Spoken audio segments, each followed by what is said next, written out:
Well, hello and welcome to our crash course in rational expressions. First thing we're going to do is talk about multiplying rational expressions. To multiply rational expressions, remember a rational expression is a ratio of two polynomials. So first thing you have to do is factor. This is where I see students make mistakes. So factor first, then divide out common factors, and then multiply. So let's do one example of multiplying rational expressions. I've got my two rational expressions here, and before I can multiply, I have to check to see if any of these polynomials can be factored. So I'm going to start with my first rational expression, and in the numerator, I see 8m plus 48. Well, factoring, first thing we always try is greatest common factor. 8m and 48 have a common factor of 8. So that's what I'm going to factor out. I'm going to factor out an 8 from both terms. 8m divided by 8 is m. 48 divided by 8 is 6. And I can't factor m plus 6. That is prime. In the denominator, notice I just have one single term. It's called a monomial. I don't factor those out. You can factor it out, but there's 6 factors of m. I don't need to write those out. In my second rational expression, m squared, once again it's a monomial, so I don't factor those. But in the denominator I have a trinomial. First thing I check in that trinomial is to see if all three terms have a common factor. M squared, 7m, and 6 do not all have a common factor. Next thing I notice is that it's a trinomial, and in the form something squared plus something to that variable to the first power plus a constant. Anyway, these types of trinomials, if they're factorable, we'll factor into two binomials. Remember, we're unfoiling. The first terms of the two binomials will multiply to be m squared, so I know those are both m.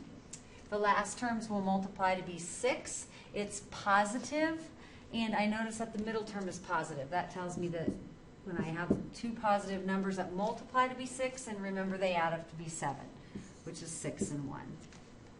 All right, so everything's factored that can be factored. Next thing then is, remember the second step is divide out any common factors that occur in a numerator and denominator, whether it be in the two different rational expressions or the same rational expression.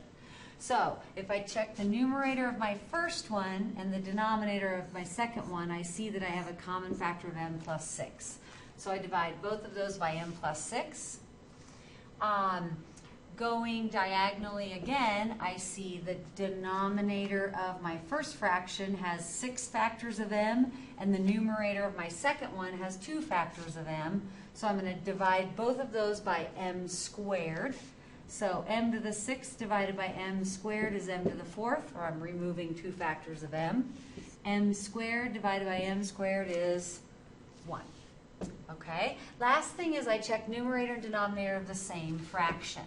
Notice in the numerator of the first one and the denominator, they both have a common factor, so I need to take that common factor out now. I could do it later, but it's always best to get rid of it before you actually multiply, so in the end you don't forget. 8 and 10 have a common factor of 2. Divide them both by 2. 8 divided by 2 is 4. 10 divided by 2 is 5. If I check my second rational expression, numerator and denominator don't have any common factors. The only factor I have remaining in the denominator is m plus 1. So step 3 then is to multiply. So we multiply straight across the top and straight across the bottom. So I have one single rational expression remaining. In the numerator, I have 4 times 1 is 4. In the denominator, I have 5 times m to the 4th times 1 times m plus 1. That leaves me with 5 m to the 4th times m plus 1. Okay? Now, we noticed by taking a quick check, I don't see any common factors numerator and denominator, because the only thing in the numerator is a 4, so the only way there could be a common factor is if 4 and 5 had one. You can leave it like this. It's perfectly okay to leave denominators factored in rational expressions.